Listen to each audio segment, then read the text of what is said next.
writing sample, where writers will, they'll write something and they send it around as an example of what they can do, and then their agents, show it to people. And so he never really thought of it being produced. But Steven Spielberg was beginning his company, Amblin. He hadn't produced anything yet. He'd just done Poltergeist, but that was not a picture. And he had this company at Warner Brothers, and he wanted to do his first picture. And he chose Gremlins because he thought he could do it cheaply. And, which is probably why he came to me, because at the time I was specializing in cheap horror pictures. And Steven's idea was to shoot the picture in Oregon at a studio owned by the Donnie and Marie family, because they had a little outfit up there. They were making low-budget pictures, and so he came to me and asked if I wanted to do it, because he had seen these other pictures. And once we started really looking at what it would take to make this movie, it became apparent that we weren't going to be able to make it very cheaply. There was just too much stuff happening in it. So he went to Warner Brothers and he said, "Let's make this my first picture for you guys." And they said, "Okay." And so it became, by default, a studio movie. Now, the original script was much more gruesome than what you see on screen. The Gremlins were very, very homicidal. Gizmo didn't last more than a couple of reels before he turned into Stripe. And the Gremlins were really bad. They killed the dog and ate him, and they killed Mom and cut her head off and bounced down the stairs. It was really pretty grim. Yeah, that sounds like the Gremlins version of But we didn't make that. We didn't make that version. But while we were shooting, a version of that script got out. And there was a big headline in the New York Post that Steven Spielberg was making this gross, disgusting horror movie. And Siskel and Ebert picked it up, and they started to do a whole show about how these horror movies were just horrible and terrible and ruining our kids' minds and all this stuff. But the actual truth was that we had decided while we were shooting the movie that the Gremlins were much too funny to be played entirely as horror creatures. And so the picture was evolving really into more of a sort of a spoof. And so we basically were doing a giant Muppet movie. Because the technology didn't really quite exist to do the picture the way it was written. So we would do a lot of R&D, we did a lot of tests, and we used marionettes, we used all kinds of different puppets. And sometimes they looked okay, and sometimes they didn't. And if they didn't look good, then that was something we wrote out of the script, can't do that. If they did look good, we'd say, well, can do this here, and here, and here. So we could use it up. Along the way, Steven got really into the design of Gizmo. And he thought Gizmo was really cute. And we had managed to figure out a way to make Gizmo active enough to last through a couple of reels of the movie. And he was just this bucket of bolts with fur around him. I mean, it was just his mechanics were, it was very hard to stick all the mechanics into this little doll. But we managed to figure out enough to get by. But then, just about 3 weeks before we started shooting, Steven had a brilliant idea. He said, "You know what? I don't think he should turn into the bad gremlin at all. I think he should stick around for the whole movie and be the kid's pal." And we went, we can't even walk. I mean, he's not going to be able to be around for the whole movie. Nonetheless, of course, it was the right idea, and we did manage by building giant heads and all sorts of other chicanery to be able to make him a movie. And it was obviously a very commercial idea, and surely one of the reasons the picture was so popular. Anyway, we made the movie. Warner Brothers was, they saw it and they just sort of did a big, what is this? Until we had our preview. We had this amazing preview that every director in his life hopes to have, a preview like this. We ran it at some domed theater in San Diego. And of course, nobody knew anything about it. It came from nowhere. And the audience just thought it was the greatest thing ever. They were bouncing off the walls. It was a tremendous success. And Warner Brothers was kind of caught flat-footed because they didn't really think it was going to be that popular. And the merchandising started to give in, and they started to do all this stuff, and it became a big deal. So that summer, it was a very, very, very popular movie. And to the point where they said, well, we've just made one of them, now we need to make another one. You may notice this mindset is still rather prevalent in Hollywood. So let's do another one, Joe, how about it?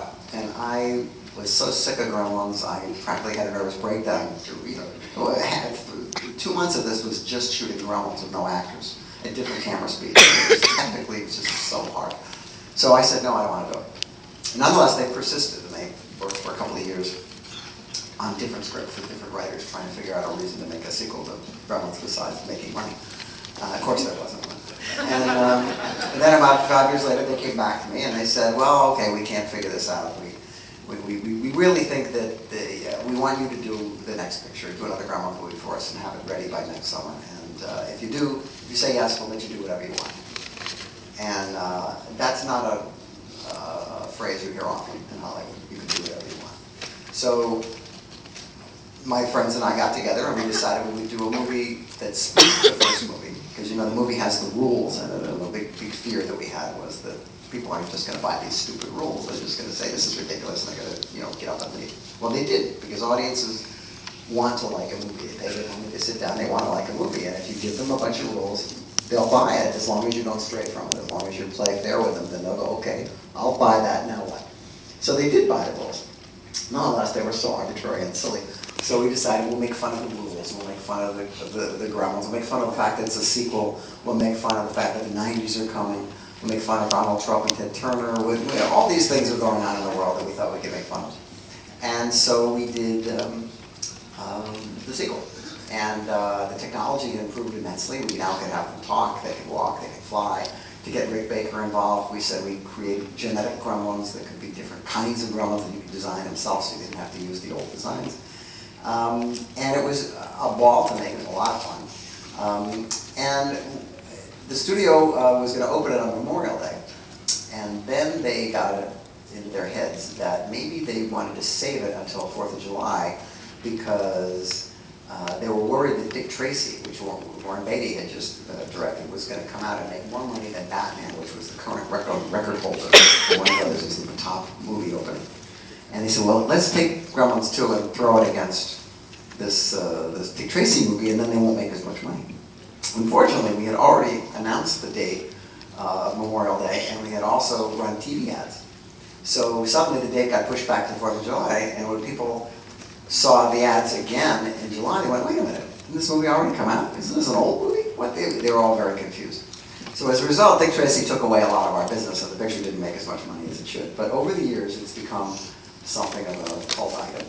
And I kind of prefer it because it's much closer to me than the first one. The first one was a job, and the second one was like I started from scratch, and it's got a lot of my kind of jokes in it, and my casting and all that kind of stuff. But and I got Chuck Jones to do the main titles because I had met him. He was a friend of mine. He was in the first picture. And anyway, you know what it's like, and people don't usually see them together. You don't usually watch someone after another. I've never done that. When I think of you as a director and the films that you've brought us, I always think of family-friendly with a horror sensibility for some of your most popular titles. Hopefully some of you saw The Hole earlier, which was great, by the way. It was great to see in 3D, because I know that's how you shot it, and that's how it should be seen. My question is, I mean, now that the times have changed and now we've gone from film to digital, is it any harder to do that combination of the horror sensibility with the family comedy? Well, Super 8 came out last year, and it was very popular. And I think one of the reasons was it was kind of retro. I mean, it really was an attempt to try to go back to the kind of movies they were making in the 80s, which were movies that you could take your kid to and he would come out and he wouldn't be scarred for life. And the parents would enjoy it also. So yeah, I think there's an audience for that, which is one of the reasons I did The Hole. I mean, it didn't find the audience, but that wasn't really the movie's fault. It was the fact that it was in 3D and there was so much competition. But, digital is here. I mean, what we were just talking in the lobby about how, you can't get prints anymore of these pictures to run. Because the studios literally want to kill theatrical exhibition of 35 millimeter. They want it dead. And when they go in on a theater and say, we'll help you put up your digital projectors, but you've got to get rid of your 35s. Because we don't want to have to make those prints, we don't have to store them, we just don't want them anymore. And particularly a place like the High Point is victimized by that, because a lot of films that you would ordinarily want to run would be at 35. And there's a lot of movies that are never going to be on digital. You may be able to find them on VHS, I mean, a lot of the movies here, certainly the midnight shows, are movies that were very big in the VHS age, but some of them haven't made it to DVD and may not. And you know, it's just it's a way of life that's kind of disappearing, and I think we're kind of all lucky to at least be here for the back end of it. Cool. Well, I know these people are anxious to see it, so thank you very much for coming to St. Louis. We really appreciate it. Thanks for coming. Very loyal. And make sure that you come here tomorrow for the movie orgy, which is something so rare you'll probably never see it again. Dual plots. Yeah. Also, just to mention, the Late Night at SLIFF program continues next Friday with The Syrup, which is a Japanese animation film. And then it closes with a film called I Am a Ghost, which is this art house kind of haunted house film. It's really interesting. And don't forget about Late Night Grindhouse. We got flyers out in the lobby. And don't forget to check out my website, trailersfromhell.com. Yeah, Very right. interesting. Consider it for days. Oh, yeah. Thank you.